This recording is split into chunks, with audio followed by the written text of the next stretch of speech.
बंधुओं, आप में बैठे परमात्मा को सत सत नमन।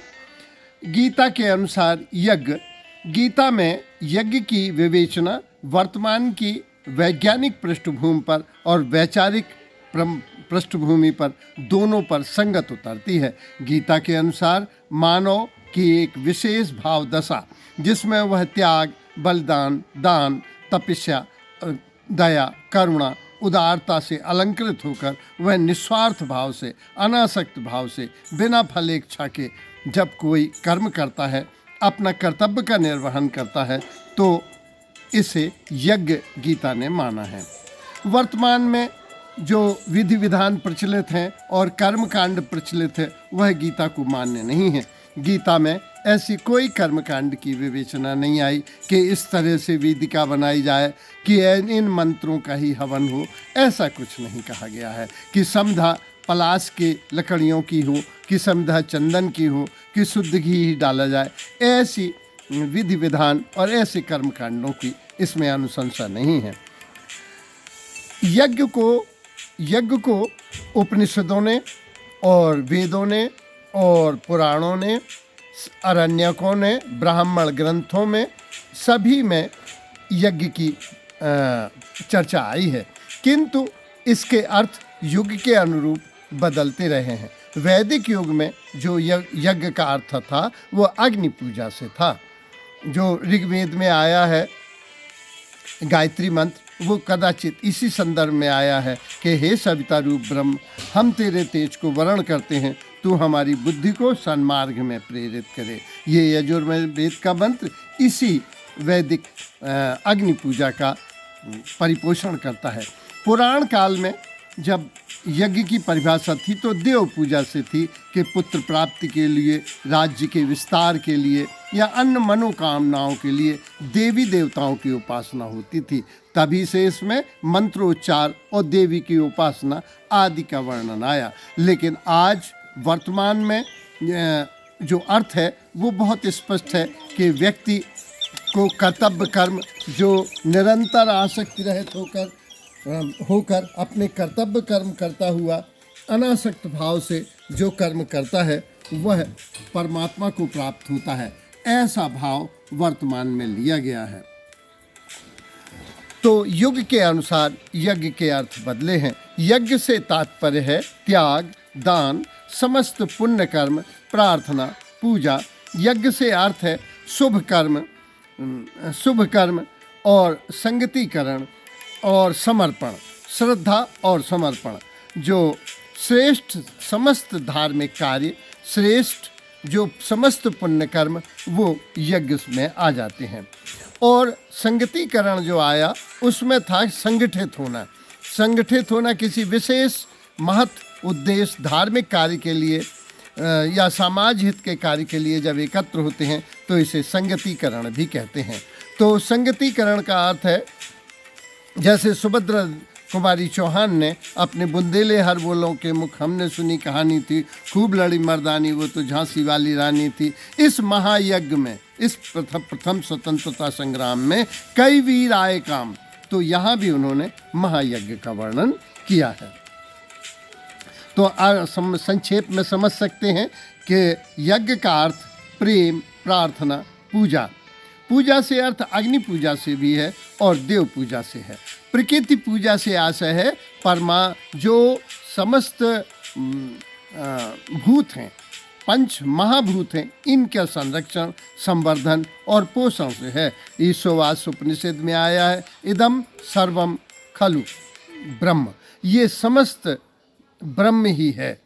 तो प्रकृति का संरक्षण करना श्रीमद् भागवत में आया है। भगवान कृष्ण ने कहा है कि ये पर्वत, ये पठार, ये नदियाँ, ये पेड़, ये पौधे, ये पशु, ये पक्षी, ये सब मेरे ही अवयव हैं। जो इनका संरक्षण करता है वो मेरी ही पूजा करता है, अर्थात यज्ञ करता है। तो देव पूजा और अग्नि पूजा, देव पूजा में विभिन्न देवताओं की पूजा थी जो पुराण काल में होता था। बृहदारण्य में उपनिषद में संवर्धन के विषय में आया है कि पृथ्वी माँ है, हाँ, और मनुष्य उसका शिशु है और वह वृक्ष उसके पोषणकारी स्तन हैं। इस तरह से मैं बृहदारण्योपनिषद में ऋषि लिखता है कि मैं प्रकृति से उतना ही लूँगा जितना मेरे लिए आवश्यक होगा। तो महर्षि पातंजलि के अनुसार समस्त पुण्य कर्म और पूजा और देव पूजा यज्ञ ही है। गीता के अध्याय 3 में 9 से 16 के मध्य यज्ञ के महत्व को प्रतिपादित किया गया है और अध्याय 4 में 24 से 33 के मध्य यह यज्ञ के प्रकारों को व्यक्त किया गया है।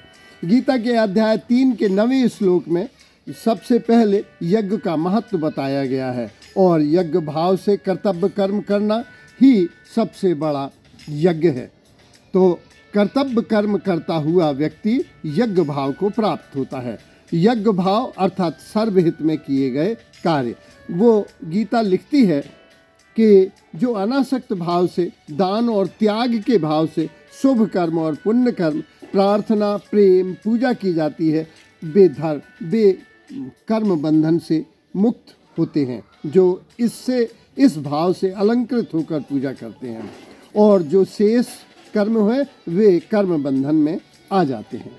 इसी तरह से 10वें श्लोक में आया है कि ब्रह्मा और विष्णु निस्वार्थ भाव से, अनासक्त भाव से, बिना फल इच्छा हुए कि ये प्रकृति का संरक्षण करते हैं, पोषण करते हैं। ब्रह्मा उत्पत्ति करते हैं, विष्णु पालन करते हैं। इसी तरह से हमें सृष्टि के कर्म में सहयोग देना ही यज्ञ कर्म है। 11वें में आया है कि देवता लोग जो बड़े लोग हैं, अर्थात देवता लोग जो देने वाले हैं, अर्थात बड़े लोग हैं, वरिष्ठ जन हैं, उनको तुम उन्नत करो और उनकी सेवा करो। निस्वार्थ भाव से एक दूसरे को बढ़ाओ। परस्पर जब उन्नत करोगे, एक दूसरे को बढ़ाओगे, तो तुम्हें बेसब भाव, बेसब फल स्वतः प्राप्त होंगे।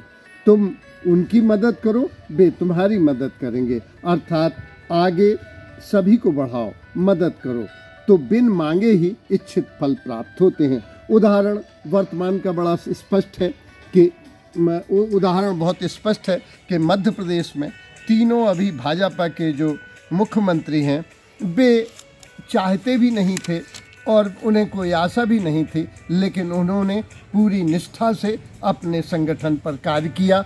उन्होंने अपने बड़े नेता को आगे बढ़ाया, पार्टी को आगे बढ़ाया। परिणाम स्वरूप उन बड़े नेताओं ने, उन बड़ी पार्टी ने उन लोगों को मुख्यमंत्री का अवार्ड दिया। अर्थात गीता लिखती है कि तुम परस्पर उन्हें बढ़ाओगे, बड़ों की सेवा करोगे, तो तुम्हारी वे मदद करेंगे और तुम्हें बिन मांगे ही इच्छित फल देंगे। वर्तमान में इसका स्पष्ट उदाहरण है। इसके बाद जो आया है वो आया कि जो कर्म नहीं करते हैं, इसमें आया है कि जो विहित कर्म न करके, दान हवन न करते हुए, त्याग और तपस्या न करते हुए जो स्वयं भोगों को भोगता है वह तो चोर है। श्रीमद् भागवत में भी आया है कि जो अपनी आवश्यकता से अधिक रखेंगे वे चोर हैं और उसकी सज़ा मिलेगी। सज़ा यही है कि 4 कमरों में रहा जा सकता था, आपने 2400 कमरे बनवा लिए, तो उनकी झाड़ फूंक करो। आप कुछ 10 साड़ियों से काम चल सकता था, आपने 500 साड़ियाँ ली, तो आप उनकी साफ सफाई करते रहो। जो अपने लिए ही खाते हैं, गीता के अगले उसमें आया है कि जो अपने लिए ही खाते पकाते हैं, कमाते हैं, वे पाप ही खाते हैं। दूसरे धर्मों में भी आया है कि तुम को खुदा ने जो बख्शा है, जो खुदा ने तुम्हें बख्शा है, वह तुम खाओ, खर्चो और ज़कात दो, अर्थात दान दो। जो बिना दान दिए खाते हैं वे तो पाप ही खाते हैं, और जो बिना दिए भोगते हैं वे चोर हैं। कर्तव्य कर्म न करने वाला पाप आयु व्यर्थ ही जीता है। गीता कहता है, मैथिली शरण गुप्त ने लिखा है अपनी कविता में कि वही मनुष्य है कि जो मनुष्य के लिए मरे, यही पशु प्रवृत्ति है कि आप ही चरे, उसे पशु कहा गया है। इधर पायु कहा गया है, तो और वो आदमी व्यर्थ ही जीता है। खलील जिब्रान जो इस सदी के सबसे बड़े दार्शनिक थे, उन्होंने लिखा था कि जिन लोगों को अपना कर्म नहीं करना है वे मंदिर में जाके सीढ़ियों पर भिक्षा मांगें और अपमानजनक भिक्षा अन्न को ग्रहण करें, क्योंकि जो लोगों ने अपना कर्तव्य कर्म किया है और वे ईश्वर के दर्शन करने आए हैं, वे तुम्हें भिक्षा भी देंगे। इस तरह से जो बचे हुए अन्न का उपयोग करता है, वो जो दान, समर्पण और पूजा प्रेम से कृत्य करता है, जो उपयोग करता है, जो संतुष्ट होकर रहता है, देकर संतुष्ट होता है और बचे हुए अन्न का प्रयोग करता है, वह पाप से ही मुक्त नहीं होता, वरन गीता के अध्याय 4 के 31वें श्लोक में आया है कि वह पापों से ही मुक्त नहीं होते, परम प्रकाश पुरुष परब्रह्म परमात्मा जैसे हो जाते हैं। एक उदाहरण है, हमारे चाचा थे डॉक्टर सतीश चंद्र अवस्थी। वे महोबा में उन्होंने बहुत मेहनत की, बहुत बड़े आदमी हो गए। उनके घर में एक शादी थी। शादी में सभी लोग, कोई एयर कंडीशन में सो रहा था, कोई कूलर में सो रहा था, कोई मच्छरदानी में सो रहा था। गर्मियों के दिन थे, कोई छत पे फर्श बिछा के गद्दों पे सो रहा था। ये चाचा बहुत लेट आए और ये लगभग 1-1:30 बजे रात को आए। तब तक लोग सो चुके थे। तो इन्होंने चबूतरे पर अपनी धोती बिछाई और वे वहीं लेट गए। संयोग से 1-1:30 बजे मेरी नींद खुली। मैंने कहा, चाचा आप?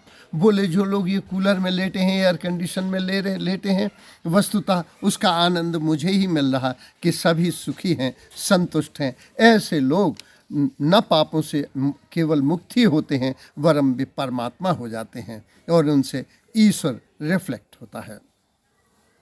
तो इस अध्याय 3 का जो सारांश है वो जो है, जो निरंतर आसक्ति रहित होकर कर्म करता है, वह मनुष्य परमात्मा को सहज प्राप्त हो जाता है। अर्थात अपना कर्म करता हुआ व्यक्ति सहज स्वरूप परमात्मा को प्राप्त होता है। अध्याय 4 में यज्ञों के प्रकार बताए गए हैं। जैसे महर्षि पातंजलि ने बताया, ब्रह्म यज्ञ, देव यज्ञ, पितृयज्ञ, बलिवेद यज्ञ, अतिथि यज्ञ।